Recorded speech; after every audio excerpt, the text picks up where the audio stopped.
Hola a todos. Como cada semana vamos a empezar nuestro webinar Hablemos de Bolsa. Mi nombre es Daniel y en esta semana me acompañan José Carlos, Américo y Paulo, que forman parte del equipo de Invalor y hacen posible la elaboración de esta presentación. En primer lugar, siempre, por favor, tomar en consideración nuestro disclaimer, ¿no? El objetivo del webinar no es brindar recomendaciones de compra o venta de acciones, sino es ser un medio informativo respecto a la evolución del mercado a nivel global y también efectivamente a nivel local. Entonces, luego continúa a ver nuestra agenda, que ustedes ya la conocen, es revisar una parte de análisis a nivel global, de las principales noticias e indicadores. Luego pasamos a ver la parte local y concluimos con viendo noticias corporativas y compartiendo un comentario de resumen de dos empresas, ¿no? Y en esta oportunidad vamos a hablar de Buenaventura y de Aceros Arequipa. Entonces, lo que corresponde a continuación es comentar el análisis a nivel global, donde aquí, pues bueno, José Carlos nos va a comentar principalmente cómo va el tema de las elecciones de Estados Unidos. Ya seguro muchos siguieron el último debate, ya estamos básicamente a puertas de esta elección tan importante para el mundo. Y también, bueno, cómo evoluciona el tema de la pandemia y también en general cómo ha ido los commodities en estas últimas 2 semanas, ¿no? Entonces, hola José Carlos, por favor, coméntanos lo ocurrido durante la semana.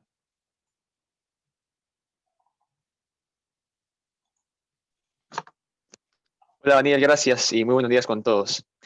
Esta semana las principales bolsas cerraron a la baja, principalmente por la incertidumbre que viene generando en los mercados las negociaciones del estímulo fiscal en Estados Unidos. Pero comencemos con lo que nos dejó el último debate presidencial, que fue relativamente más mesurado que el primero. Por un lado, Trump reafirmó su postura frente a una mayor apertura de la economía y ha continuado jugando la carta de la vacuna, que según él llegaría en las próximas semanas, y que sería masificada por el ejército. Mientras que Biden se ha mostrado más escéptico sobre este punto, y podríamos decir que se mantiene a favor de una apertura más gradual. Asimismo, se resalta lo que sería un mayor estímulo fiscal que vendría por parte de una victoria demócrata, pero dependerá también de si es que ellos logran tener una victoria en el Senado. Y sobre ese punto sabemos también de que la Casa Blanca continúa negociando con los demócratas, pero pese a los desencuentros que puedan suceder, pero el Senado se mantiene todavía en contra de cualquier cosa que pueda significar un mayor déficit fiscal y mayores impuestos en el futuro. Finalmente, consideramos relevante el plan de infraestructura eléctrica de Biden, que como sabemos es un candidato con una postura más a favor de las energías limpias, que podría ser algo beneficioso para los metales industriales, como es el caso del cobre. Por otro lado, en la semana, AstraZeneca reanudaría ensayos de su vacuna en los Estados Unidos, tras semanas de estar en pausa, mientras que el fallecimiento de un voluntario en Brasil no interrumpió los ensayos en este país. Asimismo, Johnson reanudaría sus ensayos luego de que en la semana pasada un voluntario se detectaron una enfermedad inexplicable. Y como escuchamos en el debate, Trump está en conversaciones con Johnson, con Moderna, con Pfizer y otras empresas para sacar la vacuna lo antes posible. En tanto, el rebrote de COVID-19 continúa avanzando en el mundo, principalmente en Europa, en el Reino Unido, Francia, en España, Italia, vienen alcanzando nuevos máximos y se vienen implementando confinamientos locales en distintas ciudades que enfrentan la oposición de la población y también los gobiernos locales. No obstante, se espera que esta ola sea menos mortífera que la primera. Y bueno, en Estados Unidos también los contagios diarios ya han superado los máximos que se han registrado en julio y es lo que vendría a ser ya la tercera ola en Estados Unidos. Siguiente lámina, por favor.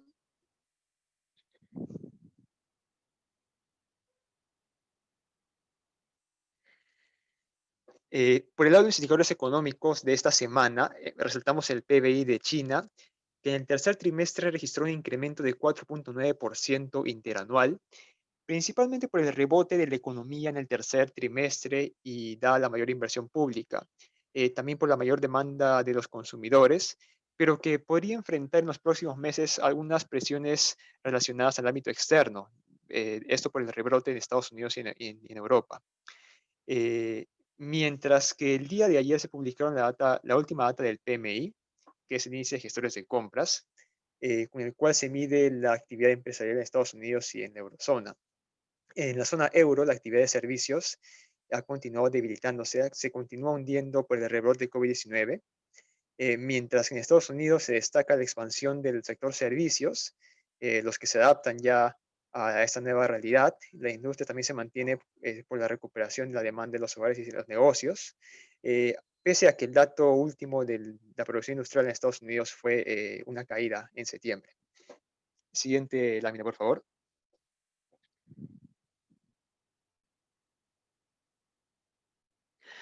Y bueno, por el lado de los commodities, el oro ha cerrado a la baja tras una semana de volatilidad.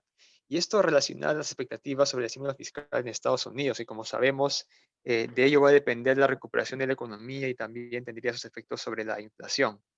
Mientras que el cobre cerraba al alza, y esto en medio de la debilidad del dólar y la data positiva que salió del PBI, la producción industrial en China.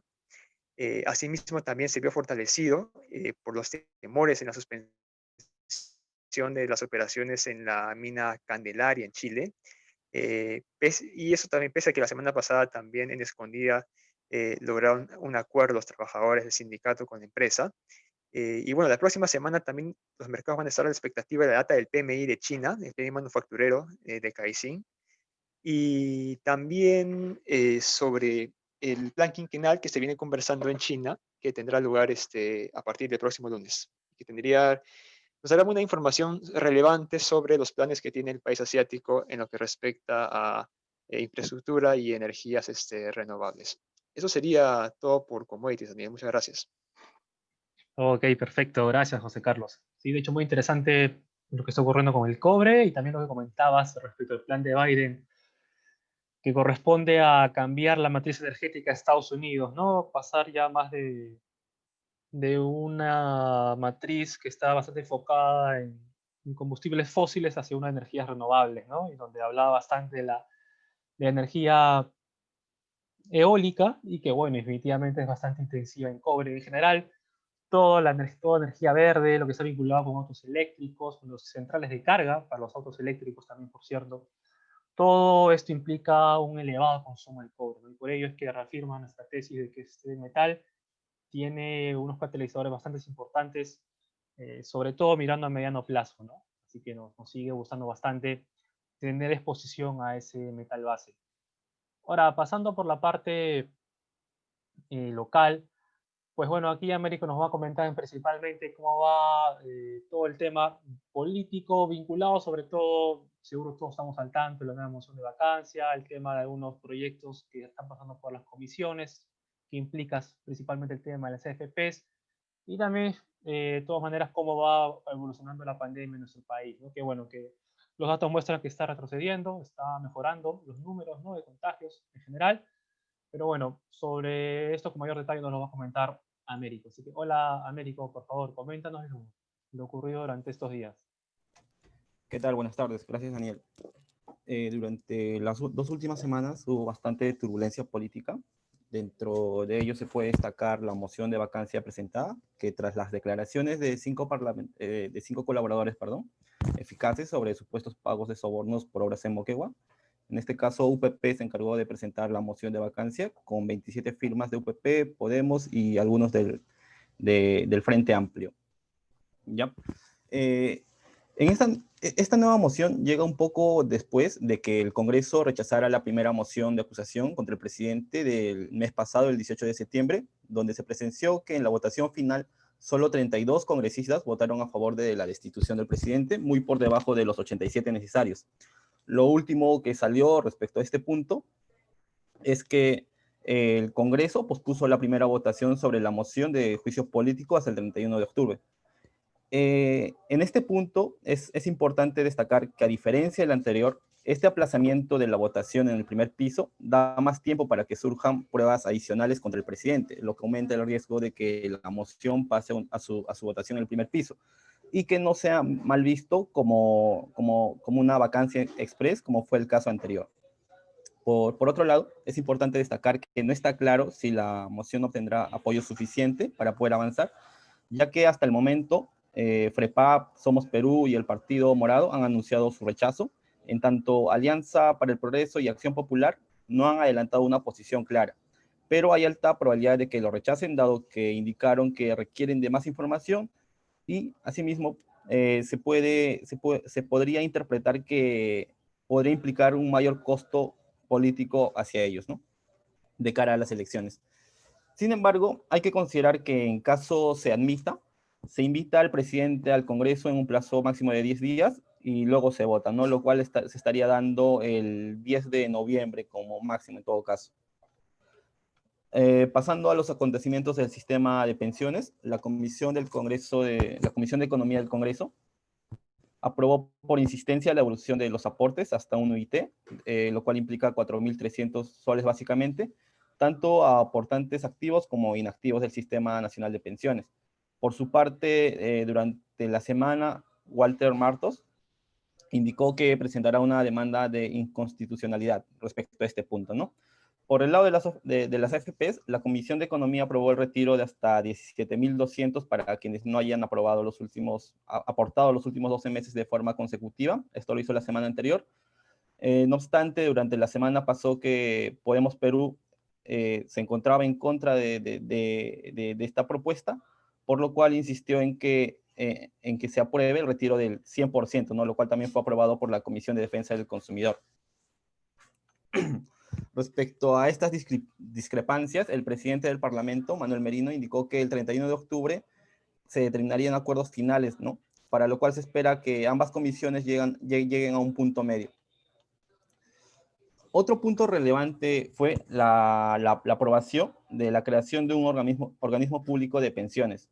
Respecto a este organismo público de pensiones, la Comisión ha establecido básicamente un sistema de 3 pilares complementarios, ¿no?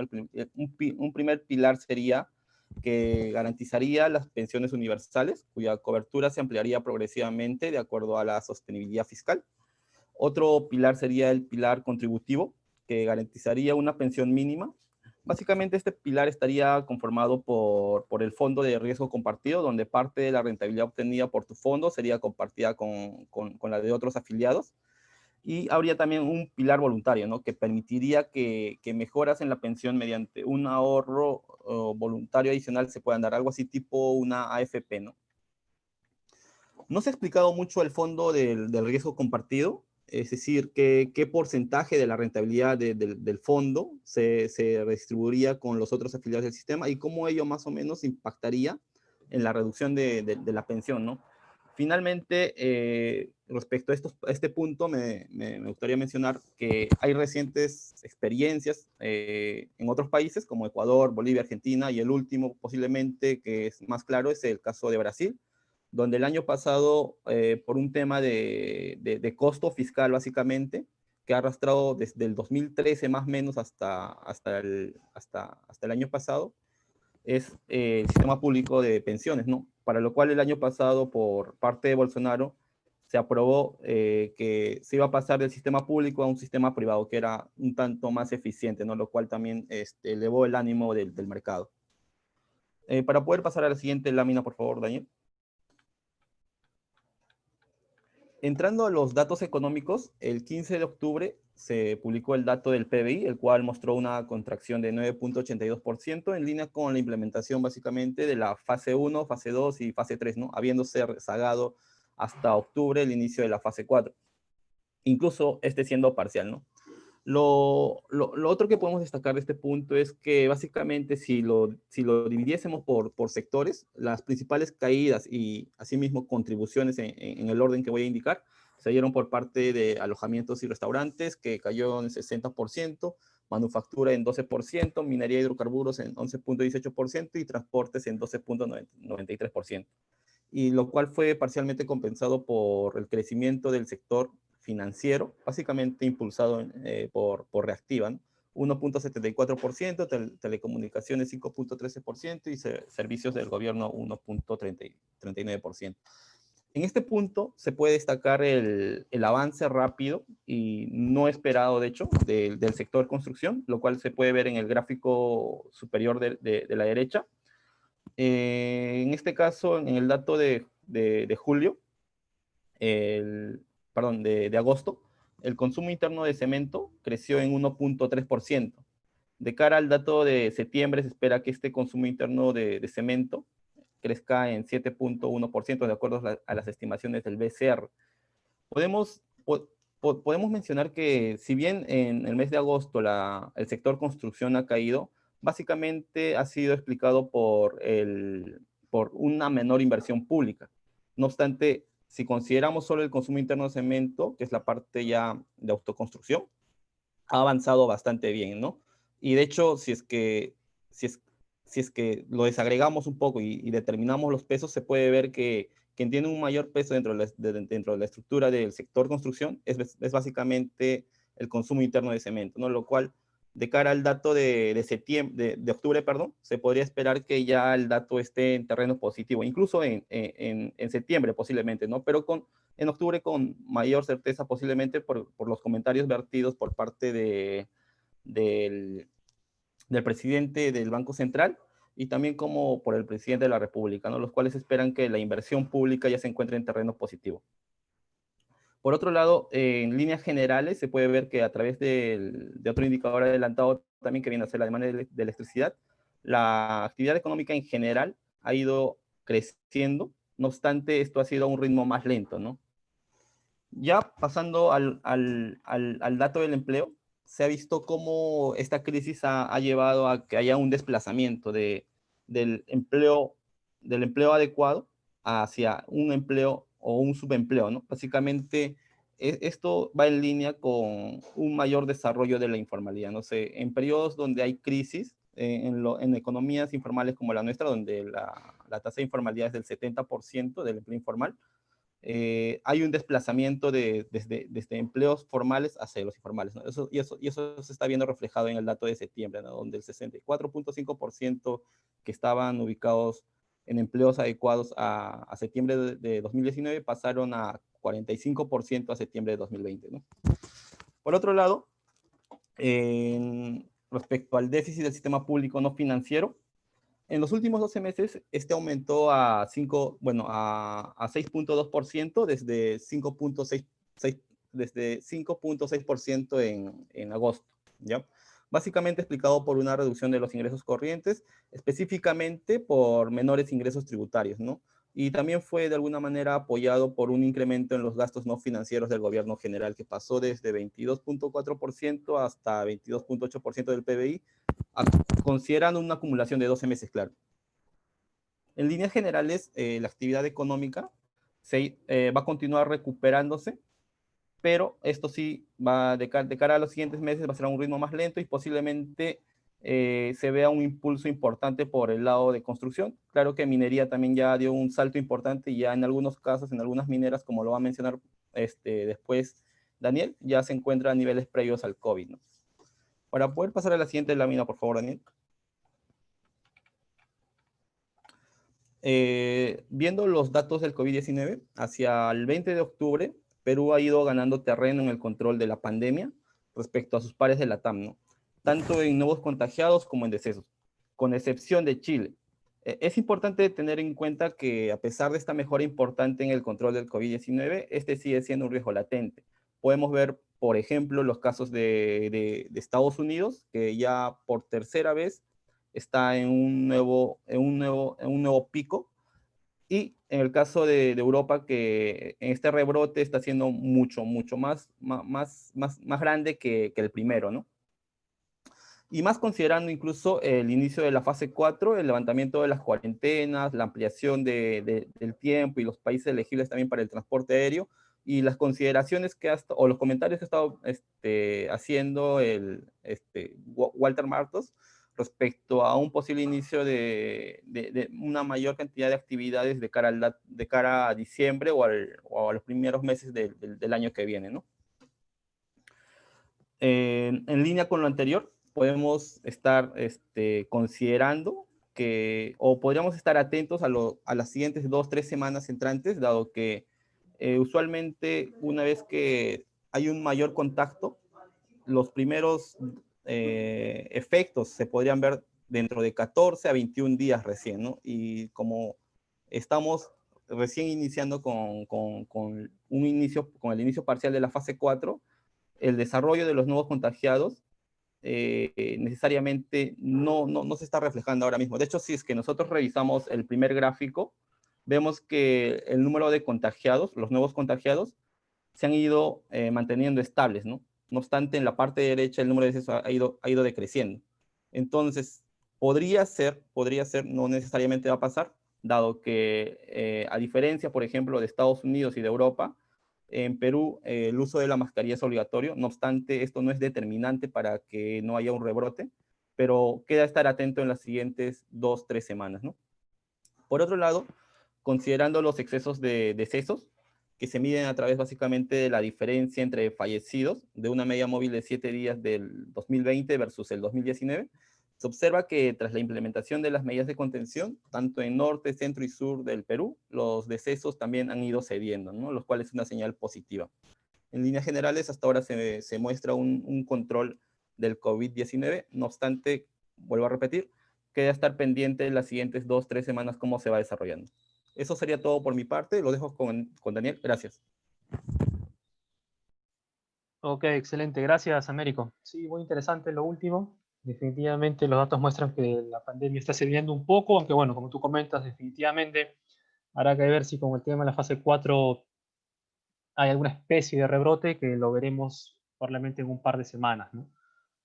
Que definitivamente sigue siendo el factor de riesgo, además del político que también comentó Américo, que definitivamente crea ruido y que de alguna manera estanca o arrastra nuestra bolsa, ¿no? Definitivamente.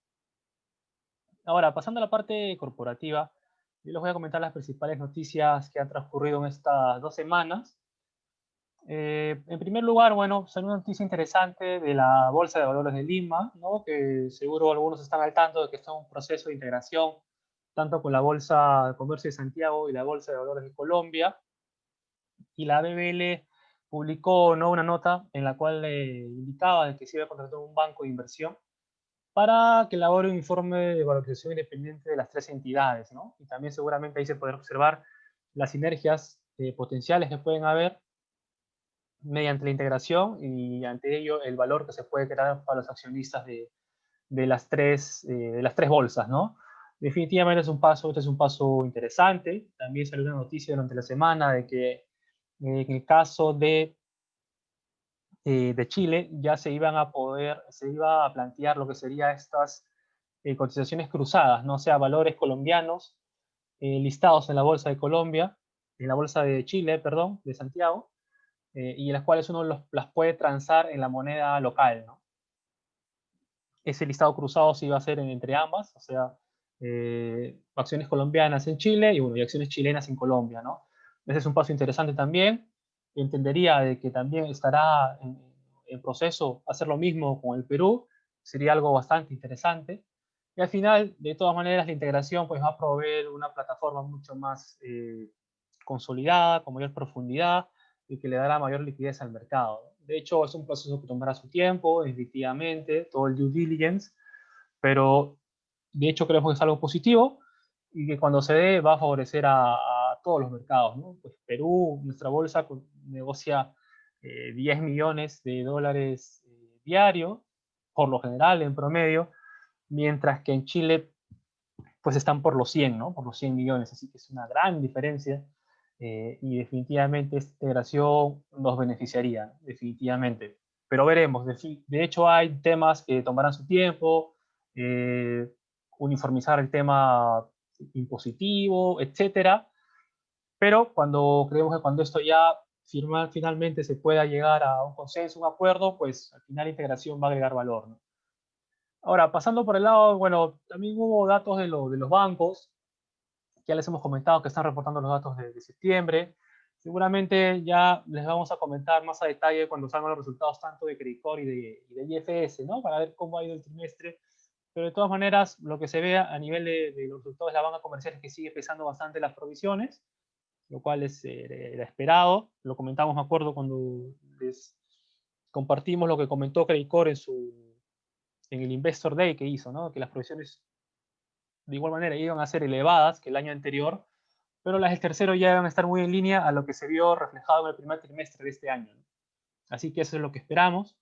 Y que bueno, digamos, les adelanto, seguro cuando ya publique los resultados VAP e IFS, pues ahí les comentaremos cómo han ido, ¿no? Pero definitivamente lo que resalto una semana más es de que todo el ruido regulatorio afecta esas acciones y es lo que las está arrastrando, y por ello es que tanto VAP y IFS están básicamente en los mínimos de marzo, ¿no?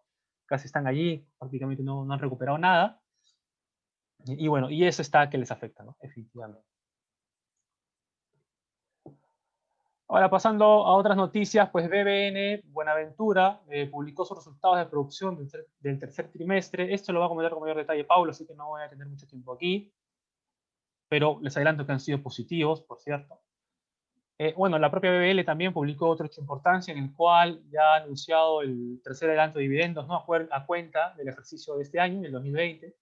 También interesante. Los que son miembros del club, por cierto, nuestro club de inversión, saben que nos gusta BBL como una opción conservadora, ¿no? Porque es una empresa que ha repartido dividendos de forma recurrente en los últimos 15 años. Tiene como política repartir el 100% de la utilidad de libre disponibilidad. Entonces es una opción para aquella persona que busca una renta, ¿no? Es un dividendo, un yield de un 4 o 5% aproximadamente, y hay potencial de apreciación de capital cuando se proceda con la integración, definitivamente. Por el lado de Cerro Verde, Freeport publicó los resultados de producción del tercer trimestre, que es la matriz de Cerro Verde, y donde observamos de que la planta concentradora está operando ya a un ritmo de 350.000 toneladas por día, lo cual todavía es una caída respecto al año anterior, ¿no? Donde estaba operando más o menos a 380, 385. Entonces todavía no está operando al 100% la compañía. No obstante, esto ya lo habíamos adelantado porque estaban priorizando el tema de los protocolos, ¿no? Y no están operando con el 100% de personal, y por ende están ahí todavía un poquito rezagados, ¿no? Pero esperamos de que hacia el final de este año ya esté muy cerca de ese 100%, ¿no? Inicio del próximo. Y ante ello, pues bueno, la producción de cobre fue de 218 millones de libras, lo cual es una caída de casi 7% interanual, ¿no? Lo cual nuevamente esperamos que se vaya normalizando hacia finales de este año. Finalmente, Aceros Arequipa publicó ya sus resultados del tercer trimestre, han sido muy buenos en realidad, el mercado lo ha reconocido así durante la rueda del viernes, pero sobre eso también yo les voy a comentar con mayor detalle en unos minutos las implicancias de estos resultados para Aceros Arequipa y en general para el sector, ¿no? Cómo va realmente el sector construcción. Entonces lo que continúa es comentarles los resultados de producción de Buenaventura. Por aquí con mayor detalle nos lo va a comentar Paulo. Así que, hola Paulo, por favor, coméntanos lo que reportó Buenaventura en estos días. Hola Daniel, ¿qué tal? Buenas tardes con todos. En este apartado, como lo comentó Daniel, vamos a hablar un poco sobre Buenaventura. Principalmente vamos a hablar sobre el último informe publicado, donde la compañía nos muestra los niveles de producción que mantiene en sus unidades operativas. Y bueno, para comenzar, se destaca de forma muy positiva que casi todas sus unidades mineras, a excepción de Uchucchacua, ya están operando a niveles pre-COVID. Por ejemplo, para el caso de las operaciones de oro primario, Orcopampa ya alcanzó los niveles de ejecución pre-COVID en el tercer trimestre, mientras que la Zanja lo hizo desde agosto, y ya desde septiembre Tambomayo también normalizó sus operaciones. Ahora, para el caso de las unidades polimetálicas, donde predomina la plata, tenemos que el Brocal mantuvo su nivel de extracción a niveles pre-COVID durante el tercer trimestre. Esto, a pesar de que una de sus plantas estuvo inactiva por más de una semana. Por su parte, Julcani también viene operando a niveles anteriores al COVID desde septiembre. Y para el caso de Uchucchacua, que es la única unidad minera que no está operando con normalidad, esto se debe principalmente a la escasez de trabajadores y a la reducción que hubo en la fuerza laboral. Ahora, para comentar también un poco sobre los precios promedios de los metales, estos mostraron una recuperación interanual y trimestral interesante, donde se destaca el desempeño del cobre con una buena tendencia debido a las estrechas condiciones de suministro, al consumo chino y el riesgo de una huelga laboral en Chile. En general fue un buen trimestre para la producción de Buenaventura, la compañía alcanzó los volúmenes que tenía previsto en el conference call anterior. Recordemos que el plan de reactivación de sus operaciones se desarrolló en fases, lo cual, en base a los resultados mostrados, podemos decir que les fue bastante bien, con ya casi todas sus unidades mineras operando al 100%, mostrando incluso en algunas de ellas un progreso más significativo en septiembre, ¿no? Lo cual nos da buenas perspectivas para el cuarto trimestre, donde la compañía sostuvo que la estrategia será enfocarse en las zonas con alta ley mineral para ir así compensando el impacto que ha tenido la pandemia en sus operaciones. Y bueno, queda estar pendiente de los resultados del tercer trimestre para tener una idea más completa de la compañía, y también queda estar pendientes de lo que nos digan en el conference call sobre los planes a futuros de la compañía, que por cierto se llevará a cabo el 30 de octubre para los que estén interesados, ¿no? Y bueno, esto es todo por mi parte, Daniel. Muchas gracias. Ok, perfecto, gracias, Pablo. Sí, en realidad fueron bastante buenos los resultados de Buenaventura a nivel de producción. Como ha comentado Pablo, las unidades ya están operando básicamente todas a nivel de COVID, lo cual, pues bueno, es muestra de que, como también comentaba él, de que han podido llevar a cabo el plan de reactivación que tenían de sus unidades, ¿no? Ellos lo iban a hacer en 2 fases. Entonces, pues han podido cumplir con ese plan y les está yendo bastante bien, ¿no? Lo cual es positivo para los accionistas de la compañía. Creemos que Buenaventura, de hecho, se beneficia por ambos lados, ¿no? Por el aumento del precio del cobre, como comentaba Pablo, y también del oro, ¿no? Y también de la plata, que está pues ahí por los $25 por onza, y que es un precio bastante bueno, ¿no? Para este metal que representa más o menos un 25-30% de las ventas de Buenaventura, ¿no? Está pasando mucho más a ser una polimetálica Buenaventura, ¿no? Buenaventura no es la misma del 2011, ¿no? Donde Yanacocha producía más de 1 millón de onzas por año. Yanacocha ya no es ello, Yanacocha ya produce sus 350.000 onzas por año, más o menos. Y bueno, ya se está pasando, está en línea este proyecto Yanacocha Sulfuros, ¿no? Para básicamente llevarlo Buenaventura a ser una empresa mucho más polimetálica, enfocada sobre todo en cobre, ¿no? Es lo que busca la compañía, de acuerdo a lo que vemos cómo evolucionan sus operaciones, ¿no? Así que bueno, Buenaventura es una oportunidad, en nuestra opinión, interesante, bastante interesante. Pero bueno, ustedes saben que priorizamos otras mineras que nos parecen que están más baratas y tienen también un potencial de apreciación bastante positivo, ¿no? Y nos parece que en los resultados veremos cómo van. Les comento por el caso de Cerro Verde y de Minera Corona, ¿no? De que también los resultados de producción dan cierta muestra de que se está recuperando bastante rápido y que hacia fines de año ya podemos esperar una normalización por completo, ¿no? Y lo cual se va a ver reflejado de todas maneras en los resultados financieros. Entonces, ante ello, pues bueno, por Buenaventura les digo que es una oportunidad interesante, que se ve beneficiada no solamente por el cobre, sino también por los metales preciosos, y es una oportunidad, una acción a tomar en cuenta, ¿no? En consideración.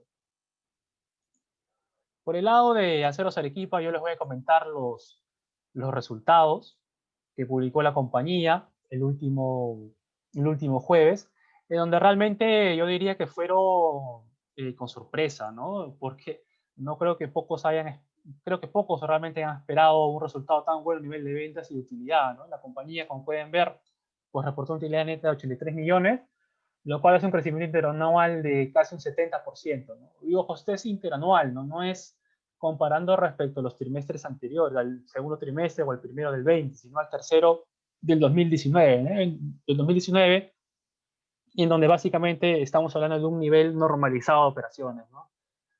Y esto se vio beneficiado principalmente por el aumento en ventas, ¿no? Las ventas crecieron más de un 10% interanual, nuevamente respecto al tercer trimestre del año anterior, lo cual estuvo influenciado sobre todo por el aumento en las ventas de planchas y bobinas. Ahora, es cierto que los ingresos se han visto impulsados por un extraordinario, que es esta exportación de palanquilla que se hizo en la compañía china, lo cual es un caso particular del tercer trimestre, pero viendo las ventas por destino, pues las nacionales igual aumentaron de forma interanual más de un 10%, ¿no? Entonces, también muestra que el mercado local en realidad está yendo bastante bien, ¿no? Está recuperado muy rápido. Y ahora, no solamente está el lado del aumento de las ventas, ¿no? Sino también la utilidad, el beneficio ha aumentado porque los márgenes se han recuperado, ¿no? Los márgenes, el margen operativo, por ejemplo, de Aceros Arequipa ha pasado a un 13%, cuando el año anterior estuvo en 9%, y a nivel neto pues pasó de 6 a 9% que está en la actualidad, ¿no? Entonces, también esto es bastante positivo, no solamente el aumento por el lado de ventas, sino también por el lado de márgenes y que se puedan normalizar en esos niveles elevados, ¿no? Ahora, este nivel del margen operativo principalmente ha estado vinculado con que han caído los costos, debido a que ha incurrido la compañía en menores compras de mercadería y suministros, ¿no? Dado, por cierto, el manejo más eficiente de inventarios que estaba realizando. Entonces, esto es algo muy importante, por cierto. Todas las compañías del sector han aumentado bastante el nivel de inventarios durante el segundo trimestre, y es muestra de que como la demanda se está recuperando realmente rápido, pues bueno, han podido comercializar ello y ser un manejo mucho más eficiente, ¿no? En el capital de trabajo. Entonces también beneficia al final en la generación en la evolución del beneficio, a nivel operativo y a nivel neto. Entonces creemos que los resultados han sido realmente muy buenos. Es muestra, en nuestra opinión, de la recuperación rápida de la autoconstrucción, principalmente, que es el mercado principal de las acereras. Las acereras no tanto están vinculadas con el tema de inversión pública o gran inversión privada. En realidad, alrededor de un 70% de las ventas están vinculadas con la autoconstrucción. Entonces, esto es muestra de que este subsector realmente ha mostrado una fortaleza muy significativa en este periodo de recuperación, ¿no? Lo cual es algo realmente alentador. Esto creemos que es un catalizador para todo el sector. Cier Perú lo demostró también el viernes, que una subida ahí que fue contagiada por Aceros Arequipa, aunque las cementeras están todavía rezagadas, ¿no? En nuestra opinión, Pacasmayo está injustamente rezagada, por ejemplo, nos parece una oportunidad interesante, porque los resultados del segundo trimestre ya eran un poco alentadores por cómo venían los despachos para julio, y creemos que viendo los resultados, como comentó Américo en su momento, de despacho de cemento de septiembre, sobre todo, que creció 10% interanual, pues creemos que eso va a impactar positivamente en los beneficios de Pacasmayo también, ¿no? Y que, bueno, por cierto, ese resultado de septiembre de despacho de cemento es un mes récord, no es un mes récord histórico. No es que solamente haya recuperado niveles pre-COVID, sino que es el mes más alto registrado en la historia, ¿no? De los despachos de cemento. Entonces es algo bastante positivo y creemos que no está reflejado del todo todavía y en las cotizaciones, ¿no? Y por eso creemos que tanto las acereras están muy baratas, Aceros Arequipa cotizando por debajo de la mitad de su valor en libros, lo cual no tiene sentido realmente. Cier Perú cotizando un poquito más arriba, pero igual está a 0.6 veces el valor en libros. Cuando estas compañías van a tener un ROE normalizado de 12-13%, ¿no? Lo cual no tiene sentido realmente que una compañía con un ROE de 12-13% cotice a la mitad de su valor en libros, ¿no? Una empresa que cotiza a la mitad de su valor en libros, pues es básicamente una empresa que está al borde de la quiebra, ¿no? O que está acumulando pérdidas, lo cual no es el caso ni de Aceros Arequipa ni de Cier Perú, ¿no? Por eso nos gusta tanto construcción, nos gusta construcción y nos gustan las acereras principalmente porque están más baratas que las cementeras, ¿no? Y creemos que nos ofrece un potencial interesante y también un catalizador como pueden ser los dividendos, ¿no? Tanto en el caso de Aceros Arequipa como en el caso de Cier Perú. Así que bueno, por eso, en nuestra opinión, es una oportunidad muy interesante. Y bueno, y para los que son miembros del club están al tanto de que Cier Perú forma parte de nuestro portafolio modelo, ¿no? Y nos gusta bastante la compañía y creemos de que los resultados del tercer trimestre también deberían ser positivos y estar en línea con lo que ya ha presentado Aceros Arequipa, ¿no? Así que bueno, eso sería por el lado de las compañías, de las dos empresas que les comentamos esta semana. Luego este es el calendario de las siguientes dos. Por cierto, recuerden, ¿no? Una fecha importantísima, el martes 3 de noviembre es la selección de Estados Unidos y que veremos, ¿no? El favorito, como lo comentó José Carlos, es Biden. Biden debería ganar, pero bueno, veremos cómo se desarrolla esto el día martes, ¿no? Y bueno, ya el sábado 7 nosotros les comentaremos los resultados y cómo terminó reaccionando el mercado, ¿no? Cómo lo tomó el mercado. Y bueno, estos somos nosotros, por cierto. El próximo sábado tenemos un masterclass de portafolios de inversión que es gratuito. Le vamos a enviar, por cierto, la invitación por correo para los que están registrados en nuestra lista de envío. Y bueno, y el próximo sábado, 7 de noviembre, empieza nuestro módulo 4 que es de portafolios de inversión, también para los interesados en formar parte del mismo. Así que con ello, pues bueno, yo ya paso a la parte de preguntas, donde nos va a ayudar Américo. Excelente, Daniel. Gracias por la presentación. Una primera pregunta que surge es, ¿qué factores consideran que está frenando la subida de la acción Cerro Verde? Comparándola con Southern, ha cerrado por encima de $51. Ok, perfecto. Gracias, Américo. Sí, esa es una muy buena pregunta. Es cierto, Es cierto, Sauder está cotizando básicamente los niveles del 2018, ¿no? Por los $52 más o menos, que es cuando el cobre, por cierto, estaba por los niveles de $3.20 por libra, más o menos, ¿no? Antes de que empiece todo esto de la guerra comercial y que tira al piso el precio del cobre, ¿no? Entonces sí, Sauder ha recuperado básicamente todo muy rápido. Mientras que Cerro Verde está por los $19 y está todavía lejos, ¿no? De los niveles de 2018, cuando estaba por 23, 24, $25 por acción. Está todavía lejos de allí. Y esto claramente nos lleva a preguntar por qué, ¿no? Y ahora, en primer lugar, pues como yo siempre les he comentado, Sauber siempre tenía una prima respecto a Cerro Verde, en valoración me refiero. Y este es porque las unidades de Sauber están realmente en el primer cuartil de costos, tanto Cuajone como Toquepala acá en el Perú, y también las minas que tienen en México están en el primer cuartil, son las más eficientes del mundo, mientras que la unidad Cerro Verde está en el segundo cuartil, ¿no? Un peldaño por debajo eh, de las minas que tiene Sauder, ¿no? Entonces, por eso, en primer lugar, siempre Sauder ha tenido una prima respecto a Cerro Verde. Ahora, ¿por qué Sauder ha recuperado mucho más rápido los niveles anteriores respecto a cotización? Yo creo que es porque la unidad Cerro Verde está tomando medidas de prevención a nivel de seguridad, protocolos mucho más estrictos. Y esto vinculado también porque la unidad está relativamente cercana a la ciudad de Arequipa, ¿no? Que es una de las ciudades más grandes de nuestro país. Mientras que Cuajones, que está en Moquegua, y Toquepala, que está en Tacna, pues está generalmente alejadas de en sí de las ciudades, ¿no? Y son ciudades mucho más pequeñas.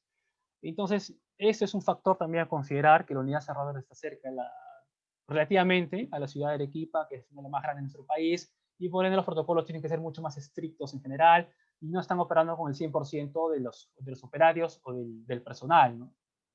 Entonces, por ello, eso también restringe un poco la reactivación del tratamiento en planta, ¿no? De que puedan regresar un 100%. Como les comentaba, con lo que publicó Freeport, pues hoy Cerro Verde está más o menos un 80, un 85% de capacidad, y creeríamos de que hacia fin de año ya debería estar muy cercano al 100%, ¿no? Pero bueno, acá nuestra conclusión es que sí, Sauber ha ido mejor, pero creemos que justamente por eso Cerro Verde hoy en día es una oportunidad interesante de inversión. Hay un potencial bastante significativo, en nuestra opinión, mucho mayor que el de Sauber.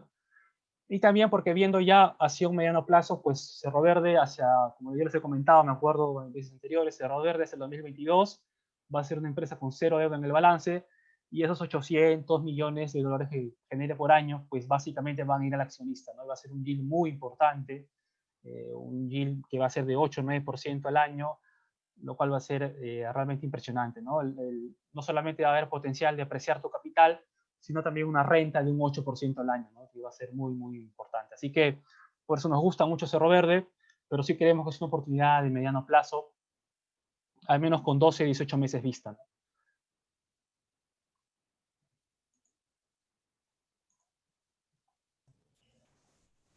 Excelente, Daniel. Muchas gracias por la respuesta.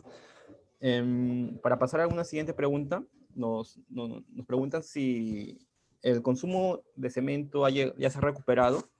¿Qué cementera ven con proyección al alza en el corto plazo? Y nos dan dos opciones, UNACEM o Cementos Pacasmayo. Daniel, para que nos puedas ayudar con esa respuesta, por favor, con esa pregunta, perdón. Ok, gracias, Américo. Sí, bueno, en primer lugar recuerden que nosotros en este medio no damos recomendaciones de compra o venta en particular, ¿no? Por cierto, recordando el disclaimer. Pero respecto a la consulta, sí, el consumo de cemento se ha recuperado muy rápido, ha sido una sorpresa en realidad, y creemos que, como les comentaba, en la parte de aceros Arequipa, eso no está reflejado hoy en día en las valoraciones, en la valoración del sector en general, ¿no? Ahora, entre UNACEM y Pacasmayo, en realidad, en nuestra opinión, quien tendría un catalizador más cercano es Pacasmayo, por el lado de que ya hacia fin de año ya se van a iniciar el tema de la inversión por el lado de la reconstrucción del norte, ¿no? Por este acuerdo gobierno a gobierno. Esto ya se va a implementar y acelerar durante el fin de este año, así que ese es un catalizador interesante. Y además, pues lo bueno es que Pacasmayo es una empresa mucho menos apalancada que UNACEM, ¿no? Ese siempre ha sido el problema de UNACEM, en realidad, una empresa bastante apalancada, con bastante exposición al dólar también, por cierto, lo cual le afecta por la diferencia de cambio y el beneficio neto. Y además, pues sinceramente, UNACEM no ha tenido del todo una gestión a nivel de gobierno corporativo muy, muy eficiente para el beneficio del accionista, ¿no? Recordemos que, bueno, el tema este de la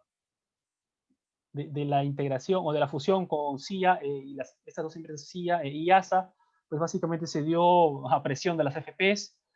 La compañía, pues básicamente ha estado repartiéndose dividendo como 80 millones por año en lugar de priorizar, por ejemplo, la amortización de deuda. ¿Y por qué lo hace? Pues bueno, porque a la familia le conviene repartirse ese dividendo, ¿no? Que es uno de los principales accionistas. Entonces, en nuestra opinión, por ejemplo, una asignación de capital mucho más eficiente sería priorizar la amortización de deuda, ¿no? Que al final afecta el beneficio neto y al final eso perjudica la rentabilidad que obtiene el accionista, ¿no? Y creo que eso claramente se ve en el resultado de la acción, ¿no?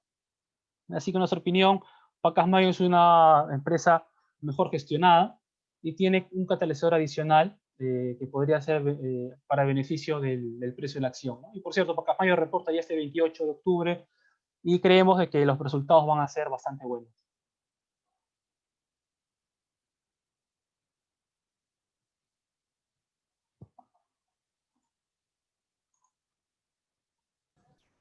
Muchas gracias, Daniel.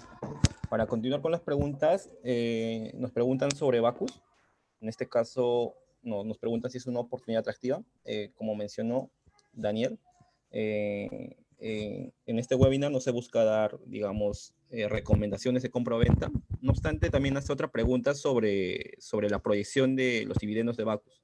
En este caso menciona que los dividendos solían ser trimestralmente y en este año solo ha dado uno. ¿A qué se debería esto, Daniel? Ok, gracias por la pregunta, Américo. Sí, es correcto. Bacus ha repartido de manera trimestral, de forma recurrente, y este año no lo está haciendo. Pues bueno, entendemos que es como una medida de preservar caja, ¿no? Definitivamente, como han hecho otras empresas también, ¿no? Así que, bueno, yo no tomaría como algo negativo en particular, solamente que es una medida de gestión de capital, ¿no? Como les comento, para preservar caja en este momento de incertidumbre. Sobre Bacus, pues bueno, le hemos comentado antes, en realidad hay incertidumbre respecto a cómo realmente van a ir las ventas, ¿no? Porque está muy vinculado al volumen de comercialización de cerveza y que, bueno, definitivamente le afecta que haya todavía restricciones en el tema de la apertura de bares, discotecas, etcétera, que son medios de consumo bastante elevados de bebidas alcohólicas como la cerveza, ¿no? Realmente en el Perú el consumo diario, o sea, de familia, de consumir cerveza en el almuerzo o la cena, no es algo tan común como en otros países europeos, por ejemplo. Y por eso es que nuestro consumo per cápita de alcohol, de cerveza, está muy por debajo de países europeos, ¿no? Pero bueno, veremos si es que eso cambia de alguna manera en beneficio también de la compañía de los volúmenes comercializados, ¿no? También le va a afectar todo este tema de la entrada de Heineken mediante la adquisición, ¿no? de Tres Cruces, que era de AGE. Entonces hay un nuevo competidor que entra al mercado, veremos si va a competir por precios, porque una de las ventajas competitivas de Bacus, por cierto, es el tema del poder de fijación de precio, ¿no? Realmente volumen comercializado ha estado bastante plano desde 2017, pero la empresa ha podido crecer en ventas por justamente poder de fijación de precios, ¿no? Por aumentar precios. Entonces, veremos si sí en capacidad de poder hacer eso, porque eso es lo que le permite generar mayores beneficios cada año, ¿no? Así que eso es sobre Bacus. Yo esperaría los resultados del tercer trimestre para ver cómo van, pero sí es cierto de que ha estado bastante barata, 17 soles, ha recuperado un poco, ahora 19. En nuestra opinión vale más, hay potencial de apreciación, pero está muy vinculado a cómo veamos la demanda, cómo se reactiva la demanda de consumo de cerveza en estos siguientes trimestres.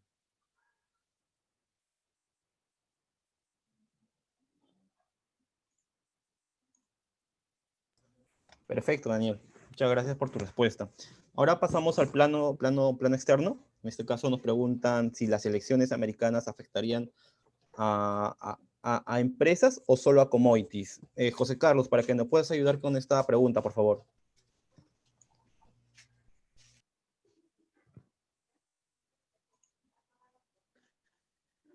Hola, Américo, gracias. Bueno, si tuviéramos que dividir los drivers que mueven a los metales en el corto plazo, vienen siendo beneficiados por un dólar débil respecto a otras monedas representativas, ¿no? Es probable que la situación continúe así el próximo año, dado que dado el gran estímulo fiscal, perdón, el estímulo monetario que lanzó la Fed y el estímulo fiscal que vendrá, independientemente de quién gane o sea el ganador de las elecciones, ¿no? Aunque se espera un mayor gasto público con una victoria demócrata que vendría en una recuperación más rápida de la inflación en Estados Unidos. Ahora, el tema del dólar es un driver de corto plazo. En el mediano plazo importan también los drivers de demanda, ¿no? Una victoria demócrata, por ejemplo, sería beneficiosa para el cobre, por el tema del cambio de la matriz energética que hemos comentado, a una energías renovables. Además, si las cosas van bien con China, se dejarían de lado los riesgos de una guerra comercial que afecte la demanda del gigante asiático. Y por supuesto, el plan verde de Biden va a depender de quién controle el Senado, ¿no? Tendría menos obstáculos si los demócratas logran controlar la Cámara Alta, que por el momento tiene mayoría republicana, ¿no? Dicho esto, efectivamente, las elecciones en Estados Unidos van a repercutir sobre los metales, va a depender de quién sea el presidente, quién gane, y por ende también, muy probablemente más adelante, esto repercuta en las cotizaciones de algunas empresas mineras, ¿no? Exactamente, José Carlos. Gracias por tu respuesta. Para regresar otra vez al plano minero en el entorno local, nos preguntan, ¿qué es lo que pasa con Ferreycorp? ¿Por qué no sube? Si estamos viendo que minería está yendo bien. Daniel, por favor, para que nos ayudes con esta pregunta. Ok, perfecto. Con esa pregunta ya vamos cerrando entonces.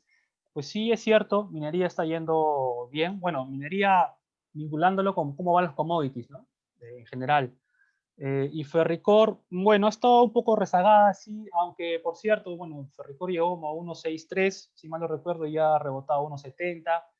Está muy cerca de los últimos máximos que llegó, ¿no? Así que la acción ha ido bien, ¿no? O sea, ha recuperado de manera significativa el nivel que vimos en marzo, abril. Así que, lo cual está en línea, por cierto, como va la reactivación de su negocio, ¿no?